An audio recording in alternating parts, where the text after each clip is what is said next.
Tem uma frase do Bill Johnson que ele diz o seguinte: o nosso problema com a fé não é a incapacidade de ouvir a Deus, mas é a disponibilidade para ouvir todas as outras vozes. Deixa eu falar isso de novo, eu quero que você assimile isso. Guarda isso, você está comigo? O nosso problema com a fé não é a incapacidade de ouvir a voz de Deus, mas é a nossa disponibilidade para ouvir todas as outras. Então você está ouvindo uma palavra de Deus no domingo, mas você vai ouvir um conselho errado na segunda.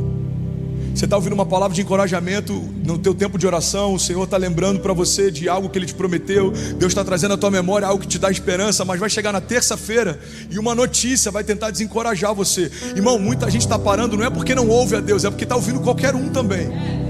A gente tem que selecionar quem a gente ouve, quem a gente dá acesso. Não dê acesso a quem não te dá destino, irmão. Se eu ficasse perguntando para qualquer um a respeito do que Deus tem falado comigo, 90% ia me desencorajar. Irmão, estou pensando da gente alugar esse prédio novo para o Kids.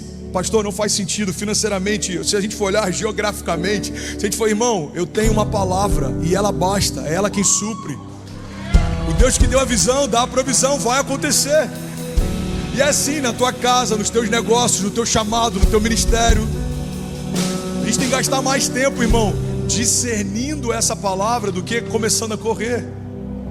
Tem uma outra frase que eu não lembro o autor, que ele diz que se ele precisasse derrubar árvores, gastaria mais tempo afiando o machado do que golpeando elas. Gasta 90% do teu tempo afiando o teu machado. Vai ser mais leve, vai ser mais rápido quando você começar a derrubar as árvores. Mas às vezes a gente está tão animado, motivado, que a gente pega um machado cego, a gente vai golpeando, não vai acontecer, vai dar tudo certo. E a gente vai se cansando, a gente vai começando a duvidar, e aí vai começando a perguntar: será que eu entendi errado? Será que é isso mesmo? E quando a gente vai ver, irmão, a gente para. Tem gente que para porque se cansou. Cara, é muito poderoso isso. Isso vai ser libertador para alguns aqui. Tem gente que está parando porque se cansou, e tem gente que está se parando porque parou para comparar com o que o outro está vivendo. Você está vendo alguém que gastou tempo afiando o machado quando você estava lá imprimindo força, e agora ele está voando e você está parado, e você está falando: será que Deus se esqueceu de mim? Olha o que esse cara está vivendo, olha o que ele está fazendo. Não, irmão, a única diferença é que ele parou para ouvir antes de começar a andar. Ele ouviu algo de Deus. Ele ouviu algo de Deus, irmão. Quem ouviu algo de Deus não pode parar para ouvir mais nada de ninguém. Não é ouvir algo de Deus. Construa uma arca para algo que você nunca viu, chamado chuva. Aí Noé começa, primeiro ano, primeira década, segunda década, e ele vai. E todo mundo ridicularizando Noé. Noé está maluco, ele está construindo algo que não faz sentido. Não tem porquê o que ele está fazendo. Todo mundo considerava Noé estúpido, até que a primeira gota de chuva caiu. Olha para mim, irmão. Não adianta construir arcas quando a chuva já começou a cair. Deus está dando para você palavras para esse ano 2022. Não é para você esperar a crise chegar, é para você se antecipar. É para você fundamentar o teu ano numa palavra viva, numa esperança viva. Eu estou esperando a eleição para ver, porque o Brasil vai ficar uma loucura durante a eleição. Não, irmão, você não precisa de um mês de eleição para definir a tua história, quando Deus já definiu a tua história. Não, estou esperando para ver como é que vai ser o Covid. Eu não estou dizendo para você ser displicente ou você não se planejar com coisas naturais, mas eu estou dizendo para você também não negligenciar o mover sobrenatural, porque senão o que a gente está tendo não é mais fé. Se você não está usando a sua fé para coisas impossíveis, você não está usando a sua fé. A fé é um recurso que Deus nos deu para acessar o impossível. André, tudo que você está falando é muito legal, mas é impossível eu conseguir romper na minha família esse ano. Pois é, por isso que você só vai conseguir com fé. A Bíblia diz que tudo é possível ao que crê. A fé não limita a Deus e Deus não limita a fé, irmão.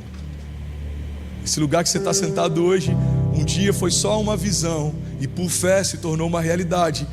E um dia ele vai ser pequeno, vai ser parte de um passado glorioso, porque Deus vai ter novas realidades. É assim que a gente vive. De glória em glória, é o que a palavra fala a nosso respeito. Mas não existe glória em glória se não tiver batalha em batalha, se não tiver gigante em gigante. Eles fazem parte, irmão. Eles não são um descuido de Deus, eles não são um descaso de Deus. Eles fazem parte do que Deus tem para você. Os gigantes ativam você, os gigantes promovem você, os gigantes deixam você atento. Irmão, vamos ser sinceros, quando está tudo muito bem e nada tenta afrontar, a gente tira as nossas armaduras e roupas de guerra e a gente se distrai. A Bíblia diz que Davi, no período em que os reis iam para a guerra, decidiu ficar no palácio. No meio da primavera, os reis estão todos prontos indo para a batalha. Davi falou: quer saber? Esse ano não, eu vou ficar em casa. E porque ele se distraiu enquanto deveria estar posicionado, a história dele mudou para sempre. Fala para quem está do seu lado, irmão: 2022, sem distrações, sem mimimi, irmão. Mimimi não precisa repetir não, deixa que só eu falo para ninguém se ofender. Vai que a pessoa é mimizenta e vai falar: é uma indireta? Olha para mim, sem mimimi. A gente está perdendo tempo demais, irmão, com coisas que não tem valor nenhum. Eu lembro de uma frase que eu liberei no início da pandemia. Uma galera: pastor, eu acho que nessa pandemia a igreja podia visitar mais, podia ajudar mais, podia ligar para as pessoas. Irmão, a gente está precisando de ajuda. Você pode fazer parte do ministério de ligação? Na época a gente tinha 2 staff, tem 500 pessoas. Falei: se eu for visitar uma família por dia, eu vou precisar de 500 dias. Um ano tem 365. E quando eu terminar de visitar a última família, a primeira que eu visitei já vai estar chateada, falando: tem 1 ano e meio que o pastor não vem me visitar. Foi o primeiro. E eu lembro dessa palavra: menos gente se doendo e mais gente se doando.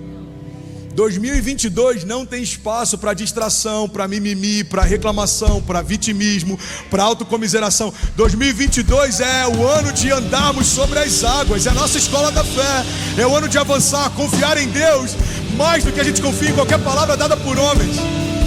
É o ano de depender plenamente dEle, confiar plenamente nele, viver aquilo que só Ele poderia fazer. Você recebe isso? Pega essa chave, irmão. 2022, espere menos de pessoas do que você já espera das promessas. Medita nisso, irmão. Coloca no papel as promessas que você tem esperado e as pessoas que você tem esperado. É assustador. Grande parte da nossa igreja vai perceber que está esperando mais em promessas feitas por pessoas do que em promessas feitas por Deus.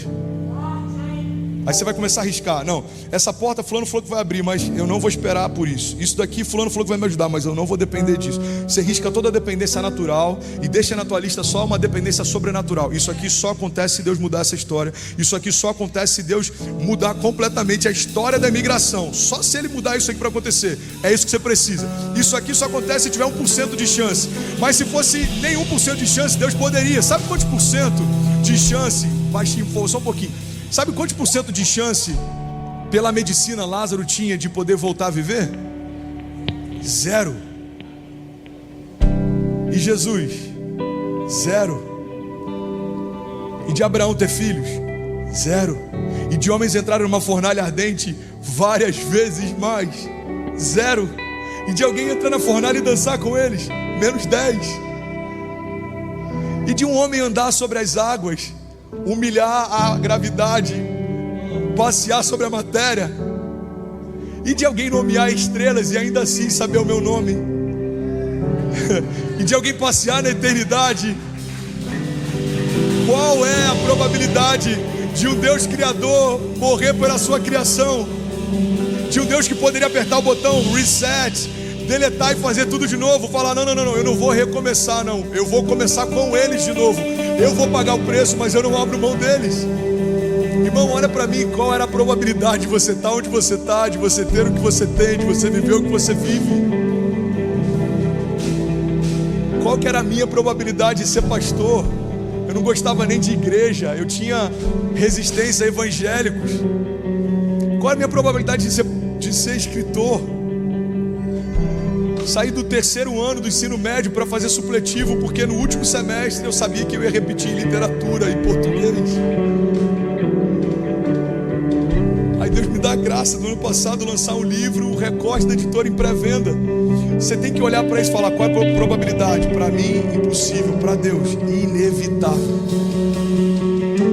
A probabilidade é 0. Abaixa só um pouquinho o volume, lindão, do teclado, só um pouquinho. A probabilidade para mim é 0. Mas não sou eu quem vai fazer. Não sou eu quem guardo a minha casa.